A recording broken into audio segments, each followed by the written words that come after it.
What's up, everybody? Good morning, good afternoon, good night. I don't know when you're listening to this, but whatever time of day it is, hello. My name is Carl Markowski, and you are listening to the Playing On podcast. Thank you for joining me. This episode is brought to you by me, myself, and I.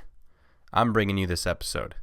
I'm not involving any sponsors in this episode just because I want to let you guys know that, you know, I've had some people say, hey, you got to cut out the sponsors, and then some people say it's a good idea, and then some people say, well, you should do the podcast this way, and then others said you should do the podcast that way, and, you know, doing this thing, this whole adventure so far, and I've only been doing it for, half the year this year, but it's been a very cool experience, and it's been a very stressful experience as well, and you can't...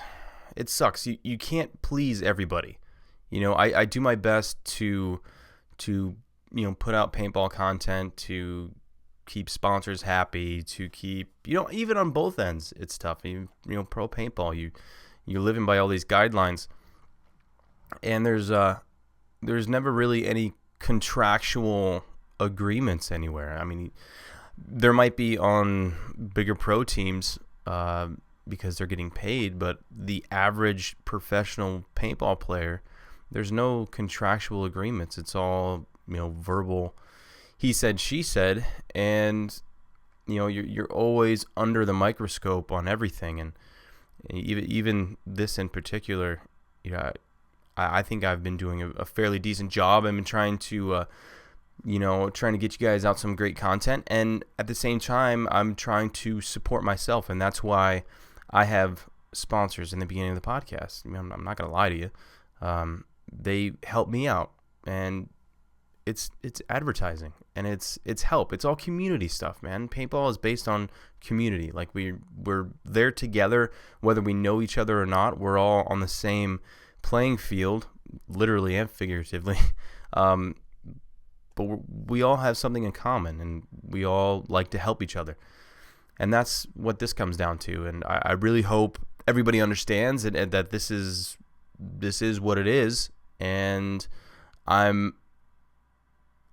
can do this with or without sponsors, but because we help each other out, I can do it with sponsors. And I'm very, very grateful for that. So, that's why I do it. And I do this a certain way, and I'm sure I'll change things here or there. But this is just kind of how I do this. And, I hope everybody understands, and, I hope I don't listen to viewers or I hope I don't lose viewers or listeners over this. And if you skip over the ads or whatnot, I mean, that's fine.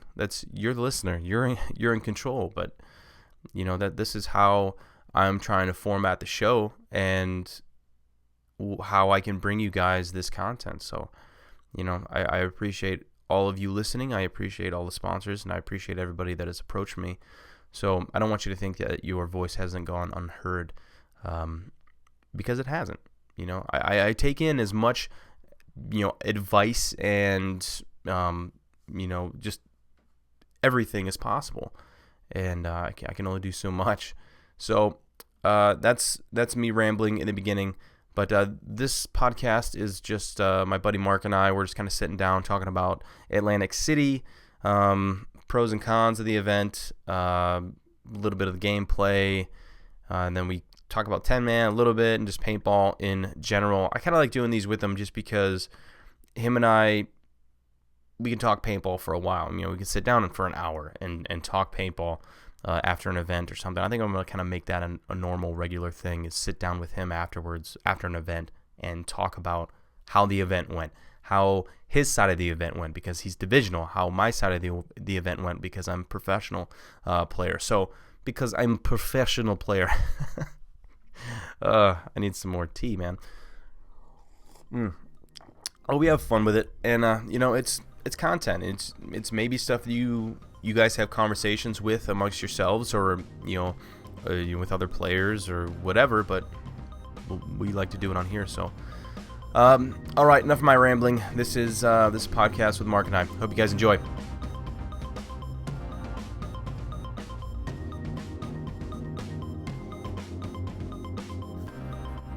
So how far out are we from Atlantic City? Now, what, 2 weeks? This will be the third weekend. This will be the third weekend? Yeah. So it's been a while already. Played Atlantic City, had a weekend off, then MSXL in Columbus. Yeah. This past weekend. So, I mean, we can still talk about it. Absolutely. It's a recap. I thought it was a pretty good event. It was somewhere different, at least for me. I've never been there. I have never been there either. I wasn't crazy about like where we had to stay, and it's kind of crowded. Yeah, but that's all your problems. All valet. Yeah. The event itself, I think. Well, I thought really it was nice. cool, like as far as the venue and the location, as for, like looking around, because you turn around and you're surrounded like by this bay, and then you have the skyline right there in the background, and the weather wasn't bad at all, except for what was it? It was like all 3 mornings, or is it just 2 of the mornings? 2 of the mornings it just poured down rain. Friday and Saturday morning. Yeah. I played afternoon games both days, so I didn't have to worry about it. It was pretty crazy. I remember one morning, it was like almost sideways rain for 15 minutes, and then just stopped and cleared up like nothing was happening. It's crazy. Yeah. Yeah, I mean, it was okay. I mean, I would rather not go back to Atlantic City, but if that's an option, I mean, it's NXL's somewhere gonna new. stay with. Yeah, it was okay. I mean, we went around. Everything's expensive there, and well, wasn't that built up before Vegas, or was that after Vegas, or is it called Little I'm sure Vegas? Definitely after Vegas. Yeah, it's Vegas of like the East. Mm-hmm. They built it for all the people in New York that can drive there. I've never really heard anybody go, well, I'm going to go to Atlantic City. It's always, I'm going to Vegas. Heard of that.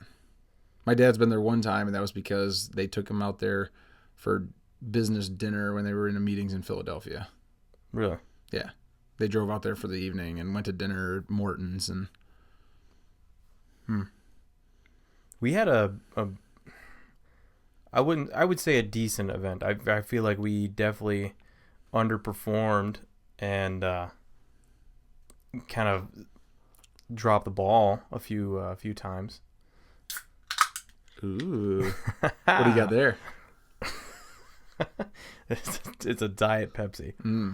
One of the little guys, too. Don't want to overdo it. Yeah, this is a 7.5 ounce. Yeah. 21 milligrams of caffeine in cold that little guy. Aspartame free. Just dripping with condensation. Yeah. You talk about but yeah, the event. As far as Aftershock goes, like I thought we did pretty good. I mean, we dropped the ball against Tampa Bay Damage. AC gave us a game, and they pretty much just outplayed us. AC gave us a game, and yeah.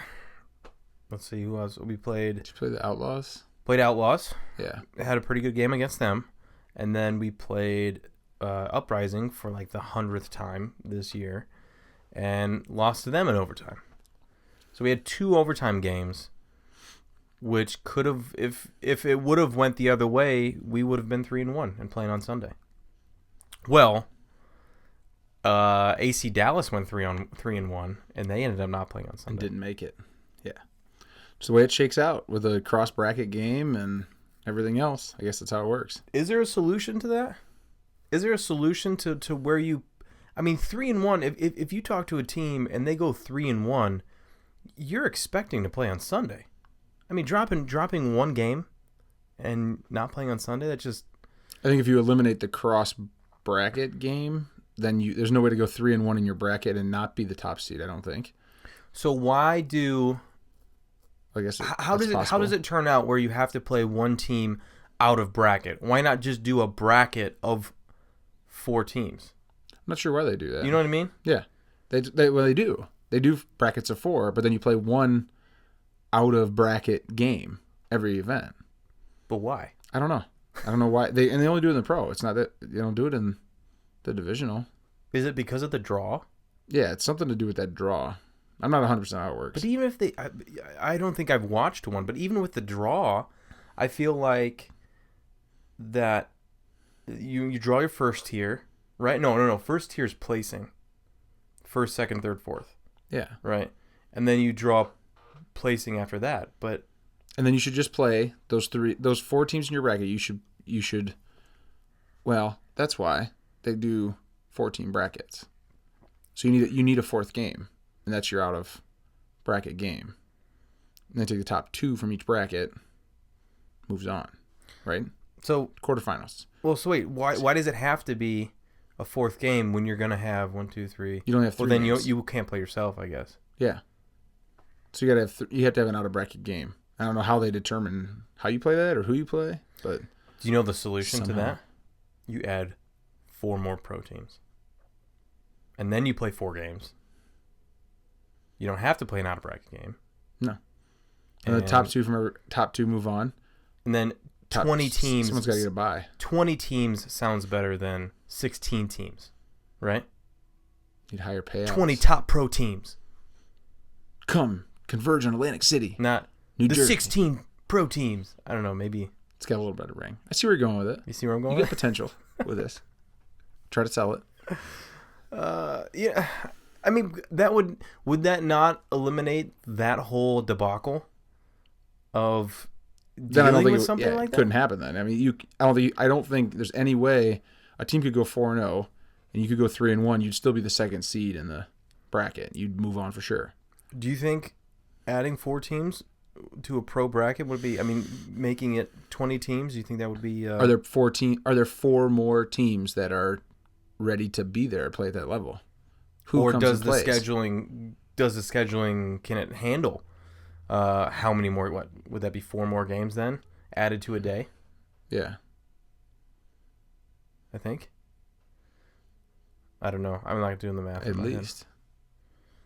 Because you play 2 days. Yeah, because there would be 2 more matches each day. It had 16 matches. It had 8 more matches in prelims. I'm not going to try and do the math because I'm not at work. 4 more teams going to play 4 more matches. That's 16 matches total. Therefore, it's 8 more a day in prelims. Yeah. Good job. I don't even know if you're right, but I'm just math assuming. hard. I might be right. I might Math be wrong. hard. But So what'd you think of the venue as far as like the trade show area? I thought it was good. I mean, it was condensed. I think it was a little better to get to the event. I know one of the big complaints always like, can we get to the fields and play? Texas was great. You could walk right in and go play, and seemed pretty good at Atlantic City like that. The only thing that was awful was for the people that did get knocked out and didn't get to play on Sunday that wanted to play 10-man and defend their championship. The paint was like, I was tired for first walk to get paint. I didn't want to play anymore. It was a long distance to 10-man field. Long way out there. I remember just going back and forth to watch you guys. To bring me Philly cheesesteaks. I was like, man, which were awesome. Good, by the way. And very good. And a fruit cup. The fruit lady was awesome. Yeah, she gave me a free fruit cup. It's probably out to date. Maybe. Oh, well, it tasted good. I ate it. It was good, man. It was... yeah, that was pretty far away, but I mean, that's the best they could do though, because if you look at the aerial, that's the way it was a runway, yeah. And the taxiway was there, and that was the best they could do and squeak in that field because they had to have it. But if less teams would have signed up, I know they had a ton of teams, so with all those teams, they needed all those divisional fields. How many was there? 6 divisional fields, 7 divisional fields? I think I heard something like this was the second biggest event. That or something. There's a lot of teams. I don't know what the statistic is exactly, but I heard it was like one of the top end events as far as teams go who've signed up and played. Yeah, I saw somewhere there's definitely the largest 3rd event of the year ever they've ever had. Do you think we'd go back next year? I think they probably would. I'm guessing because I'm guessing the cost to use that venue is very low, so they definitely people like that. Yeah, because it's just a chunk of dirt that lays there. It's just junk ground, really. When you think about it, nothing happens there. Yeah, I saw some people post that there was like they were finding like chunks of asphalt or something on the field. There was chunks of glass on the 10-man field and in the pits, that's a little sketchy. Yeah, but I mean, that's gotta be hard though. Like, does the NXL comb through every single field and try and pick up every single stone? And I know glass and all that is different, but if you're actually looking for it, it's what they did is they just went out there with a brush hog and chopped it all down, and then here's your 10-man field, and there's glass and the tape out of a cassette. It's Atlantic City, man. What do you expect? Yeah, it's Atlantic City. It's a sketchy neighborhood. I mean, you went to the boardwalk's pretty cool though. We went down to the boardwalk for breakfast one morning, and Went down there a couple times. I didn't know you went for breakfast. I just thought you went for that night out.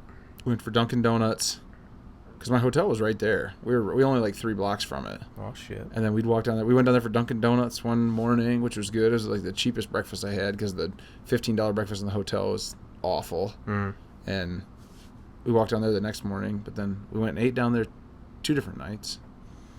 No, one night we ate on the boardwalk. The other night we ate over by Caesars at some little hole-in-the-wall Mexican restaurant that was phenomenal. Yeah.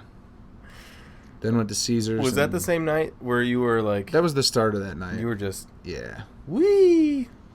All I had to do was play 10-man.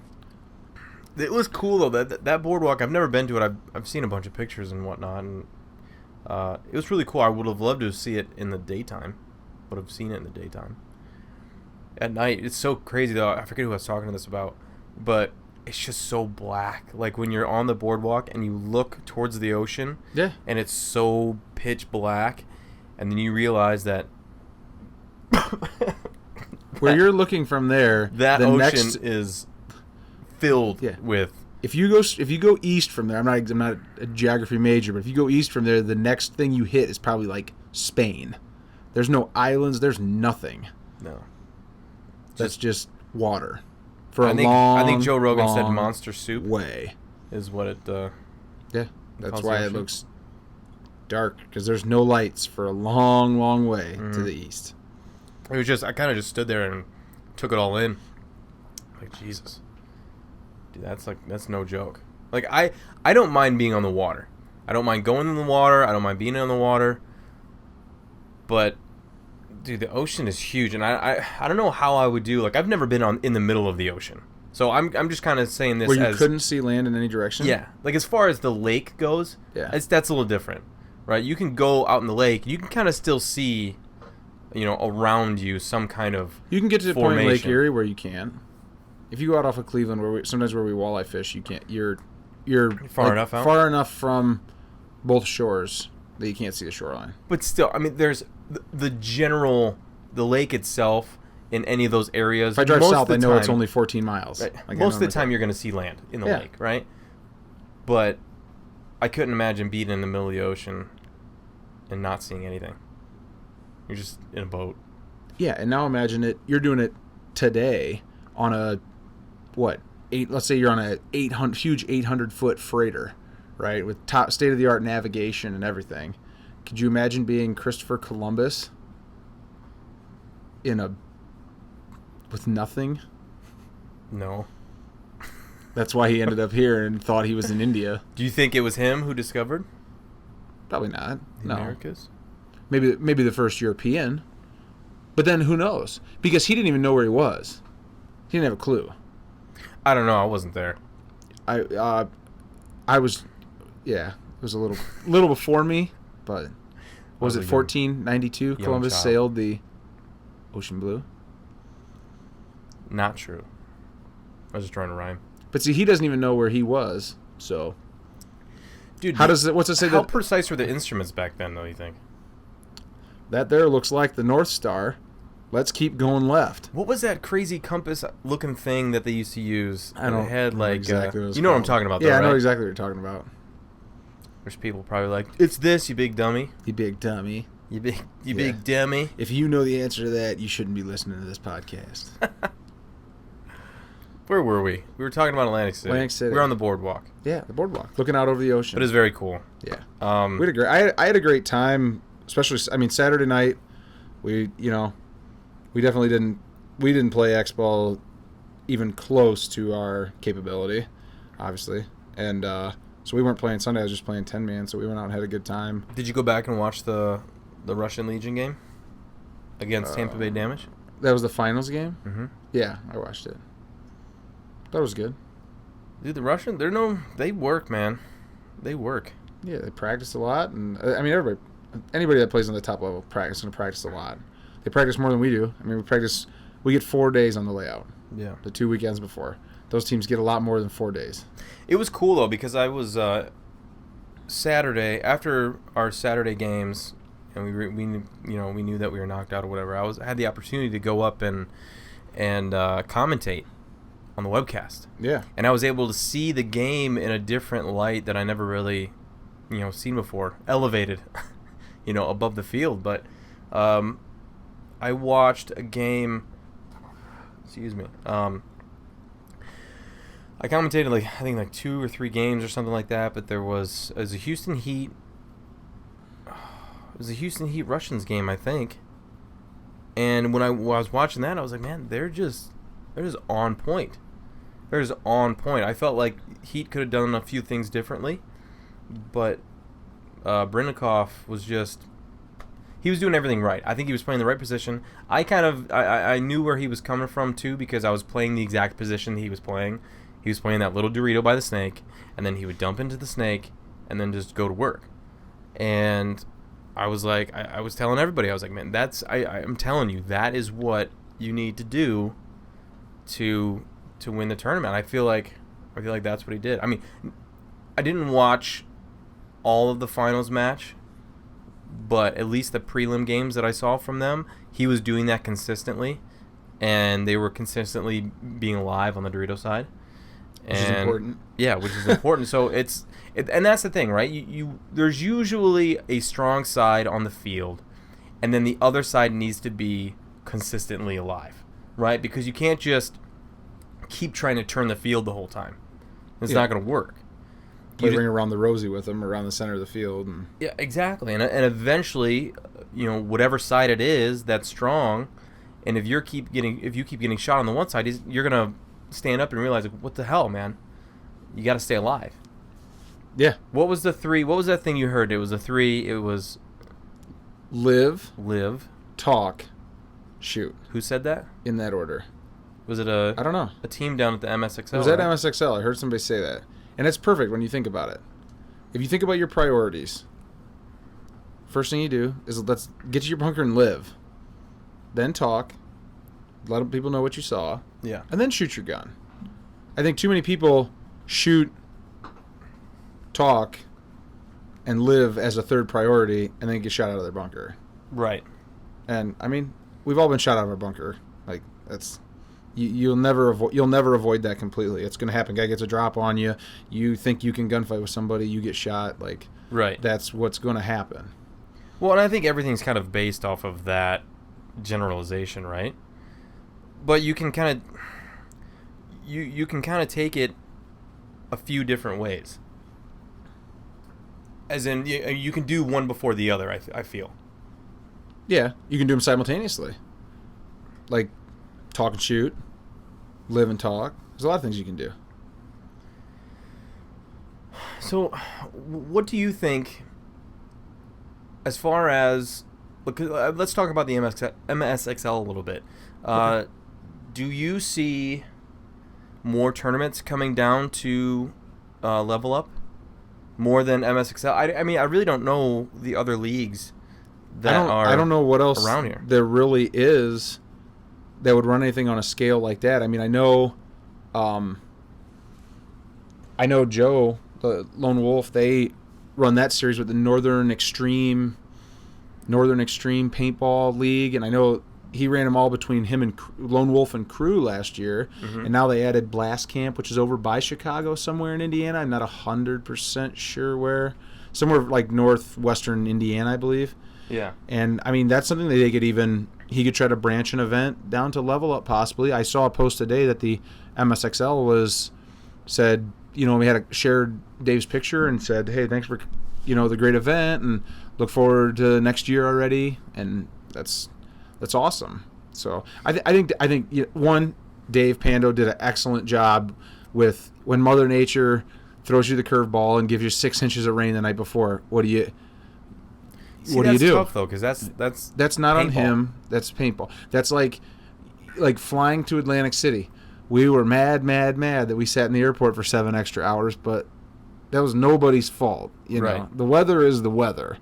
Did we maybe get delayed a little bit because they didn't have a pilot? Yeah, but that's because of the weather, and he wasn't there. I think that's what we need, though. I feel like that's what paintball needs is more regional tournaments like that, smaller affiliate leagues going around, hosting these tournaments, because you can't rely on just one field, your host field, hosting all these tournaments all the time. It's got to be some kind of, something to create that national event feel and build teams up to eventually play national. I mean, there's only 5 events. 5 events a year. Yeah. That's it.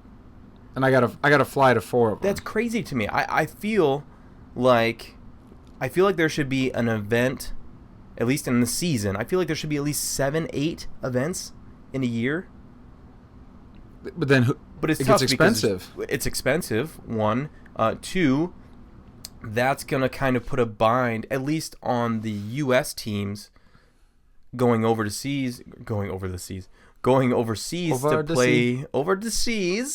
to play Millennium. Yeah. Or because they obviously make sure those schedules work. The NXL and the Millennium they obviously talk and make sure their schedules work. But then you get these guys that they're in South America and they're over in Asia playing. I mean, it's nonstop. Some of these guys that, like my friends on Facebook, like they're all over the place. Like Tim's everywhere. Mm-hmm. Every day. It's like, here, this starts 5 weeks of paintball travel. Do you think 5 events a year is sufficient? I think for all of the divisional teams, for sure. Like, I mean, it's expensive. Atlantic City was expensive for us. I guess that's the question too. Is like, where does pro paintball go? Or because everybody's dream, right, is to play professional paintball. Yeah. At least it was for sure mine when I first started playing. I feel like if it's not, you're playing for the wrong reasons. Like, do you not want to move up? Like, obviously everybody wants to have fun, but I think anybody who's competitive and wants to play the game to the utmost top of their abilities eventually wants to turn pro someday. Play the highest level they can, at least. And I guess that's what it all comes down to, is the whole money aspect. Because I feel like there should be more events around the world where professionals play. But I kind of talked about this a little bit with Bruno. It's like, do you have events where it's pro only, where you just have the pros playing? There's no trade show, no nothing like that. It's just an event where you go and you watch, and it's just teams playing. There's no vendor area. There's no nothing like that. Some trailers, obviously, for paint and whatever. Are people going to travel though to come to that? I'm not going to. So, right. Who's going to travel to this like pro only game? Because you have to build it up. Like, you think it's not NFL football. People come from all over the place and they sell out every game. Mm-hmm. Unless they're the Cleveland Browns, then right. They give tickets away to fill it up. But it's one of those things where, you go to any of these big teams, it's huge, and they can. I don't know where my thought kind of they can promote it and they can justify it, but are you going to get enough people there? Logistics is what you're trying to figure out, and that's the thing. It's you're going to spend NXL's going to spend $20,000 setting up a field and bleachers and all this stuff in a location to play paintball, but it's going to be less expensive. The income? How do you go everything's getting paid for? That's the thing. Go Sports is going to broadcast it. People are going to pay for Go Sports. People are going to pay for ads on Go Sports. Like, the NXL is obviously getting a cut of that back of some kind. That's the way television deals work. Okay, then let's look at it this way. Would there be, or would teams still travel to events that did not have professional matches? Yeah. I didn't watch a single pro match in Texas or Atlantic City. Mostly because it costs me money as a player that's already there spending because you're there to play your tournament. Yeah. Right. I would go watch pro games if they would let me in and watch with my ID and all the money I'm already spending with the NXL. Mm-hmm. For me, they want $40 more for me to be able to go into the grandstands and watch a couple pro games if I have time. I'm not paying $40 to go watch. That's me. Right. I think if I have a player ID and a player sticker from that event, I should be able to get into the grandstand and watch. That's my thought. Like, if you want to get in the VIP, I charge them VIP price. That's fine. But if I wanted to walk over there, like I had a time I was at the field on Friday morning, like you guys were playing, like I could have come over and watched, but I wasn't paying $40 to come watch 2 matches. Yeah. That's just what I was doing. So your guys' player packets don't come with grandstands? No. I didn't know that. Yeah, that's what I'm saying. The NXL if they revisited that and looked at, but then you got to think about how many potential people could be in the stands then. That's a lot of players that are going to have stickers from that event. Mm-hmm. How many unique players? I'd love to know the number. How many unique players were at Atlantic City? Because at MSXL this weekend, I think Pando said it was around 1,000 players between the 2 days. Different, like, unique IDs playing. Mm-hmm. That's a lot of people. Yeah. On a 30-acre farm in Grove City, Ohio. But hey, they made it work. Yeah. Yeah, I think it was kind of cool though. The way it was all set up, and I was fortunate enough to go down there, set up a carbon booth and everything, and I was able to watch the tournament scene, if you will, from kind of a different perspective. And I would have liked to watch games more. I would have liked to looked at the field a little bit and maybe give you guys a little bit of pointers. Not that you needed it because you won, but barely. But everybody starts somewhere, right? And a lot of those teams, what I heard, it was like D6 is what it went to. There was like D beginner, yeah. Young Guns 3-man, which is like beginner, no rank, D6. And then they had D5 race to 3, and then D4 race to 4, D4 5-man, which is just your best 2 out of 3 deal, like they do, and then D3 race to 4, which is what we played. Yeah, I was supposed to play. I coached. Because you busted yourself. Busted myself. I'm on the disabled list currently. Why's that? Ankle injury.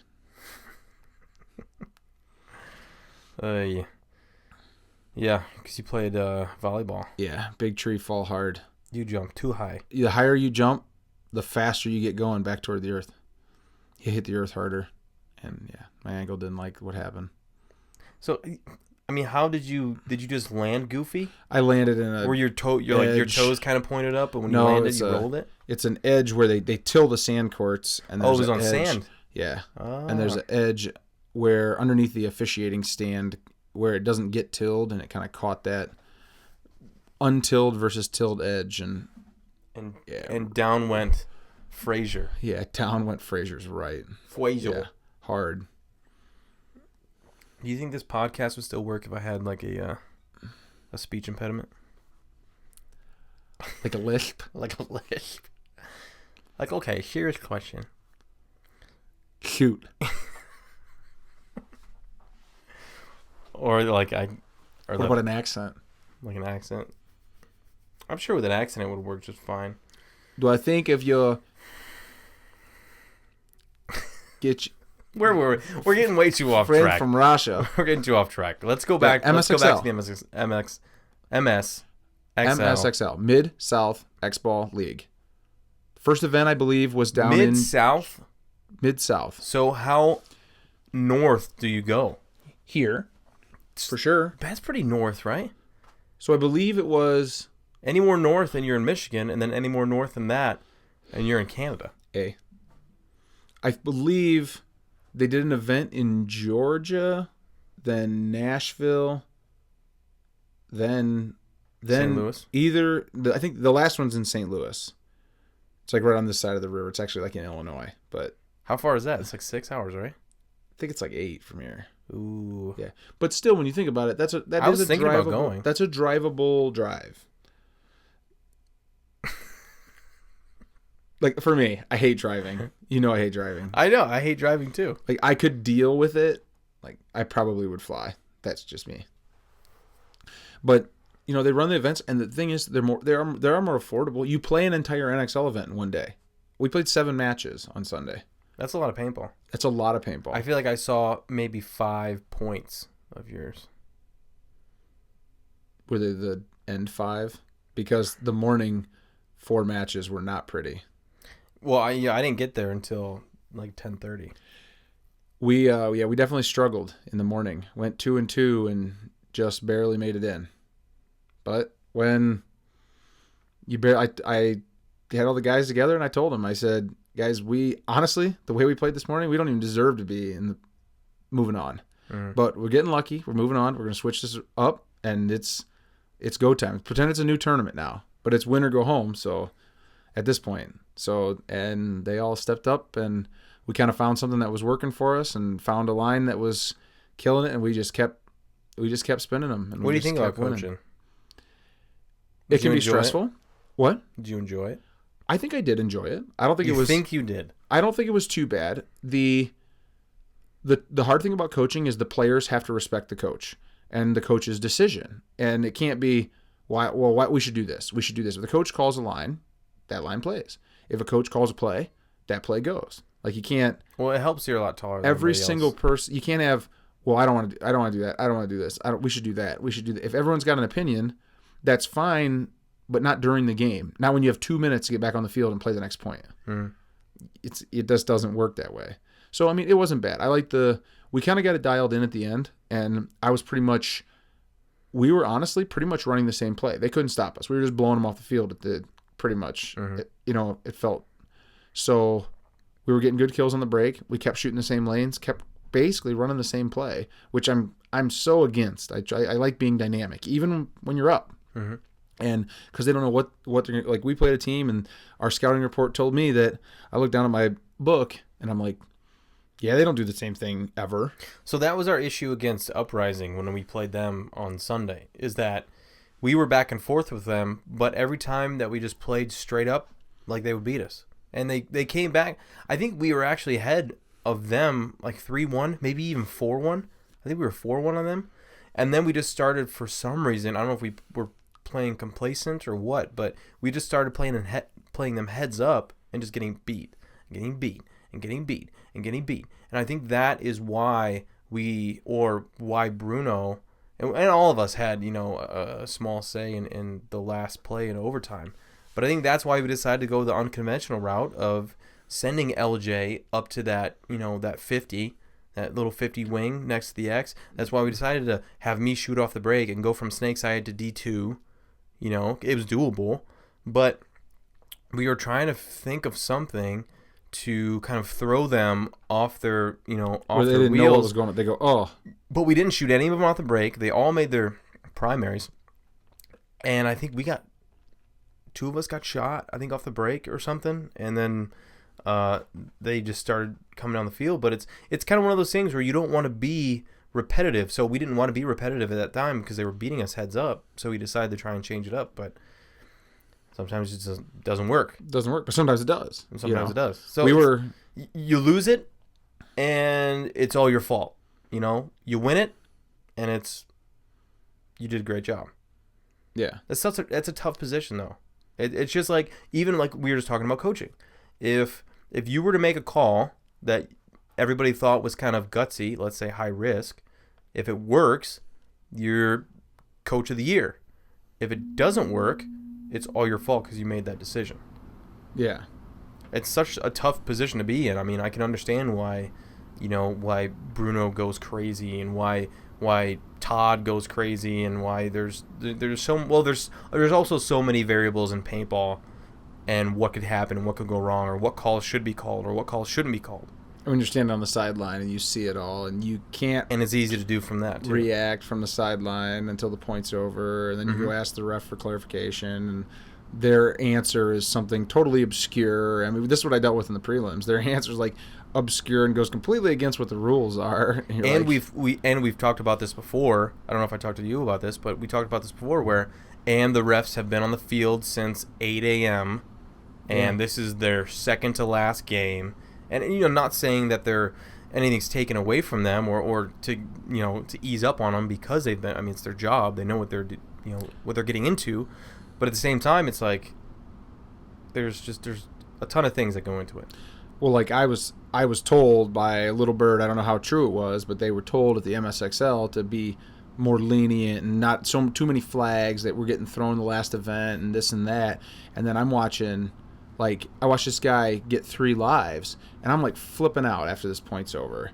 And because one of our guys shot him up pretty good when he finally came out, and then they called a penalty on him. And I went over there and I asked the ref and, kind of told him, I said, you're setting a bad precedence for these younger players that are out here competing on a regional level maybe, and because they're going to step up and go to a big boy event and they're going to get a penalty for that. This guy got shot in the hand, then got shot in the loader, then got shot in the pod as he was reloading over top of the wing, and then finally they called him out.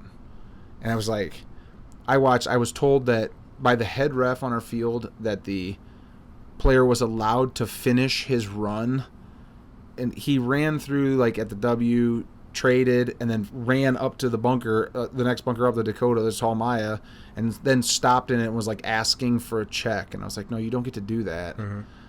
And I don't know. I saw a lot of things that just went, not so much like bad calls, but calls not made that needed to be made. I think there should be more penalties up at the X or the W. I keep saying X. Jesus. Yeah. I mean, I saw in our finals match, I was watching, and it's easy to see when you're watching from the sideline, but there's no reason the officials wouldn't see this. We doubled up on a lane because we knew where the guy was trying to run and gun. Mm-hmm. We double up on this lane. He runs out into it. He's halfway to the Dorito corner, takes 2 balls, pop, pop. I see him break from the pit on the other side of the field. Allegedly. They broke. He finishes the run, shooting all the way to the bunker, slides in as the ref is signaling him out, and he comes out finally once he gets to the bunker. And it's like, that's a major. Like, yeah. He 100% felt those hits. One was like in the shoulder, the other one was in the side. But at an NXL event, I don't care if you're in D2 at an NXL event, you're getting a penalty doing that. Mm-hmm. In the pros, you're definitely getting a penalty doing that. I remember I got bitched at. I forget what game it was, but I got bitched at for like they were saying that I was diving on hits and pointing in different areas. I was like, that I went back to that exact same play that the ref came up to me afterwards. I went back to that same play. The camera was even on me, and I literally dive in, point at my ass because I got shot like in the back of my thigh. So I'm like pointing at my ass area, you know, and then it broke, so I called myself out, or I get called out, and I'm walking out, and then after that point was played, a ref comes running over from the side field, and he's like, you're getting a warning for throwing, you know, hits into bunkers and pointing at different areas. And I'm like, what are you talking about? Like, I just pointed at where I got shot. Pointed at my butt, and there was a hit because I couldn't see it. And there was a hit. So I don't know what he was talking about, and I just went back and watched it. I'm like, I don't know. I'm like, I like it though that they're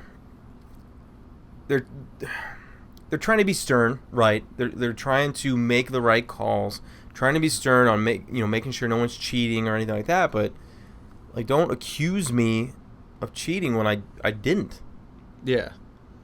Like, you might have thought you saw something, but if I told you I got hit, and where I told you I got hit, I was hit, and you called me out, how was I trying to mislead you? See, I mean, we've all done the take one in the loader, switch hands, or take one in the arm, switch hands, put it up against the bunker, and tell them you thought you got clipped in the pack, and they look, and you're clean, and then you take off and run away from them.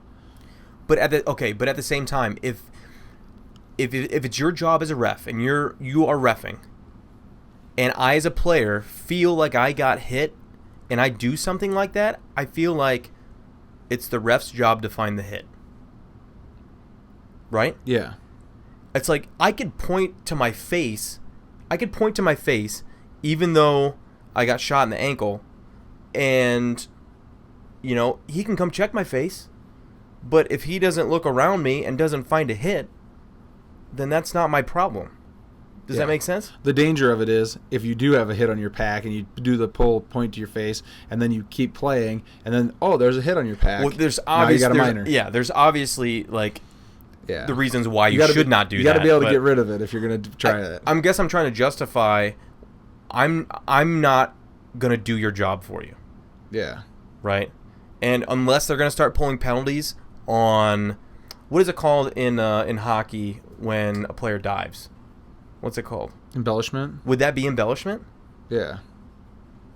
So unless they pull another penalty for embellishment, like if you're pointing at somewhere else and you're actually hit somewhere else, and then they notice it, and you're pointing to your face and you're hit in your gooch or something like that, then could they call an embellishment penalty? I've seen it in hockey where they've called a trip and an embellishment in the same play. So yeah, you did get tripped up. You got tripped, but you flopped like a fish. And it's a penalty on him for tripping you, because they can't take that away.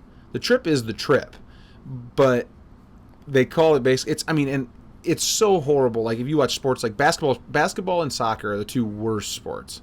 When you look at them, I just saw a clip of soccer of a dude flying backwards. And the guy looked at dudes him. They get their shoestring brushed, and they fall down like they just broke 17 bones out of the 16 that are in their leg, and lay there and flop around like a fish. But then the yellow card comes out, and they stand up and let's go. They're ready to play again. Yeah. Magically healed. Jesus walked over and said, "You're good, young son. Make it all better and keep playing." And it's in basketball is the same way. They flop in basketball nonstop. And so I guess that would be an embellishment call. Trickery. Yeah, that's not a red flag for trickery. It's not really embellishment. There's nothing to really embellish in paintball, I suppose. The other thing I noticed at the MSXL event, and they need to address this, is when calling a player out as a body for a penalty that they did not receive. I've seen them too many times. 100%. I think we were talking about this. Running across the field, player, you're out, player, you're out, player, you're out. And then the player goes, nobody's even... it's happened to me. It's happened to everybody. Yeah. You're like, what happened to me? And you get mad in AC. because you're like, what the hell? Yeah. Nobody's shooting at me. You're trying to justify why you're not hit. Yeah. You're like, where? And but they're just, get out. There has to be a call, and it needs to be... Dude, it's the one-for-one hand signal call. Yeah. That's what it has to be. Penalty. You don't even have to call it. If you come running over at me and you're doing the one-for-one, the pump your fists in the air, whatever it is, I know exactly what's going on. Somebody else got a penalty, and I'm not going to be mad at you because when the ref runs over and just goes, player, you're out, I'm like, nobody has shot a ball at me yet. Yeah, no, I've been standing up over the top of the corner, shooting everybody in, and then you're calling me out, like... Yeah. And then all you're doing is making the elimination signal? Yeah, that's what they do. They run in making the elimination signal, and that can't be... They need to address that, because too many times it's an issue. You know, I forgot all about that, but I think you and I were talking about that. Yeah, because it happened to me in AC. And I'm like, ref ran at me, and he was just calling me out, and I had no idea what for. At MSXL, I saw it a ton. I actually saw it happen one time where a guy did do the one-for-one, one-for-one motion. Yeah, I was just like, that needs to... They got to do something with that. But yeah, it should be addressed. I mean, that would kill a lot of the confusion. Yeah, of why players getting called out. For sure. So what other regional events? Are there other? I don't really think in Ohio. Not here. So I know out in California they have the West Coast Paintball Players, WCPPL, West Coast Paintball Players League. They have some sort of. They have a few out there. Rather large rotating league. I think it's more like they may not play on a like an X-ball field. Mm-hmm. They may. I think I saw some pictures where they had a car wash and different things like that. I think it's 5-man, but I don't know exactly. Wasn't there like a tri-state tournament series around here with Ohio, Illinois, or Indiana and Michigan? Maybe at one point, but I thought Lone Wolf was a part of something. Yeah, the NXPL. That's it. When I was talking about Northern Extreme Paintball League. Yeah. Yeah, it's there. Flint. It's Lone Wolf crew in Flint, and then they're having an event at phone down. They're having an event at, I think it's called Blast Camp. It's like Hobart, Indiana. It's northwest Indiana, by Chicago somewhere. We should find some fields in Pennsylvania. Like just start doing a whole series all year and have it be Pennsylvania. There's fields over Kentucky, there. Indiana, like. Michigan can come too. Unfortunately.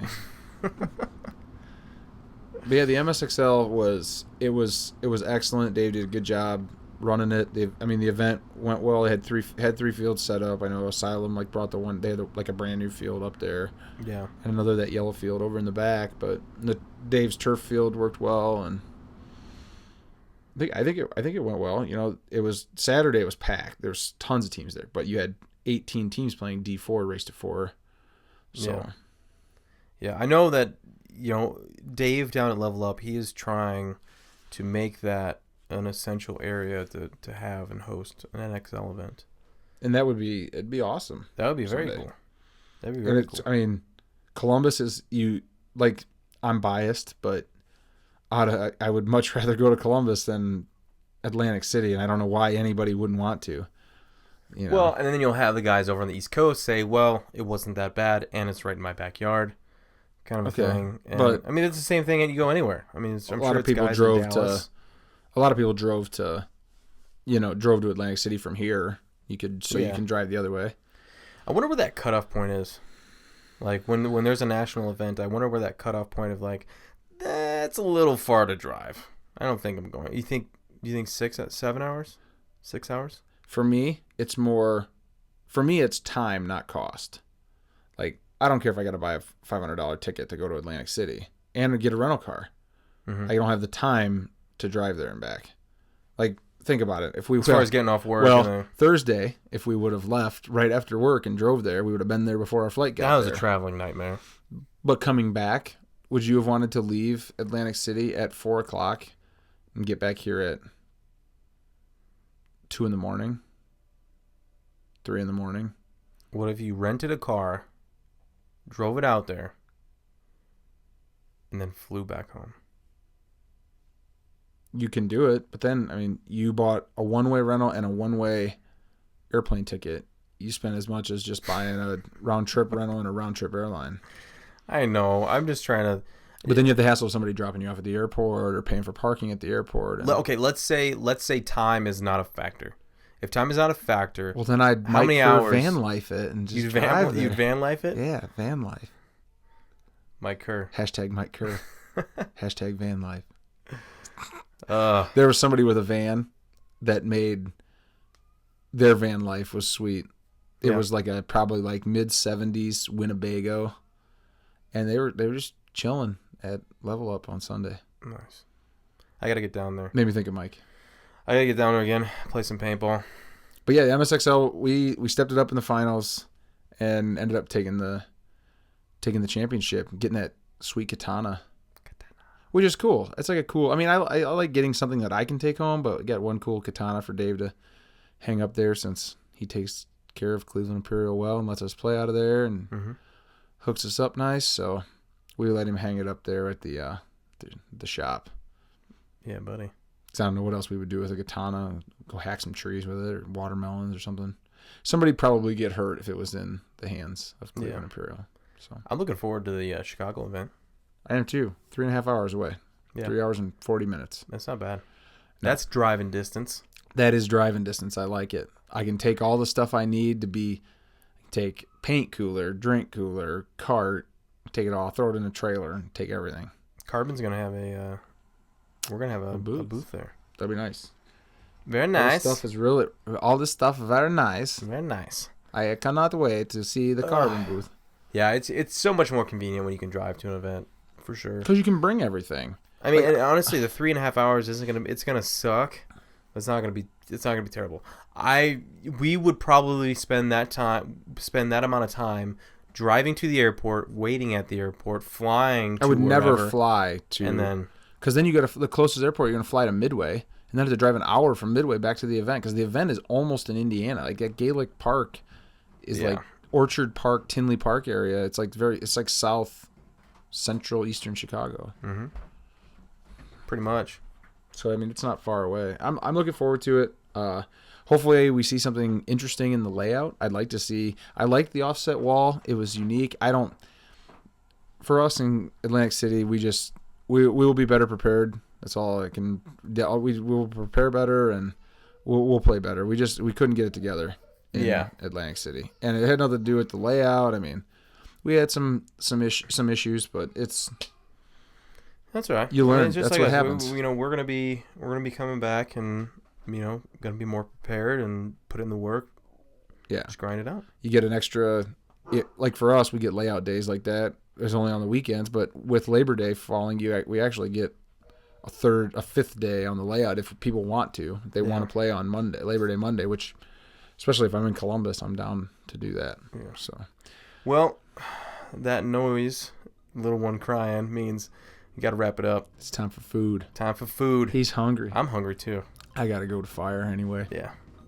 All right, man. Well, thank you for sitting down, talking a little chit chat with me. Sounds good. Well, this is number 3 for us. For you, yeah.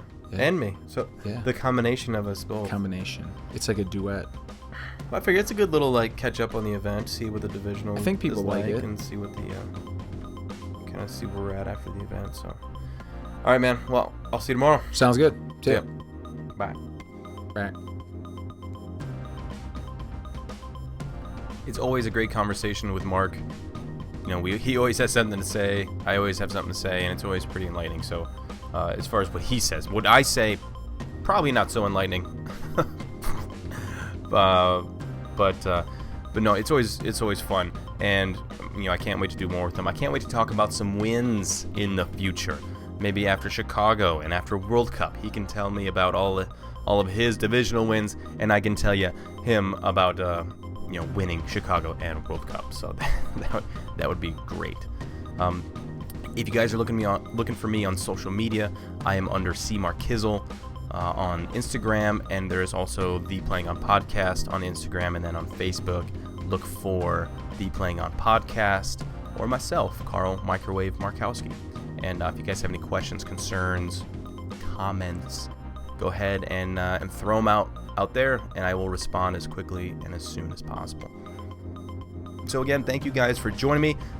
This was a great episode, and I'm not sure who I think I have actually Alex Gray from Uprising. Him and I are going to chit-chat. I don't really know anything about that guy, so this is going to be a completely new conversation. So I can't wait for it. It's going to be great, and we will see you guys next time here on the Playing On Podcast. Peace.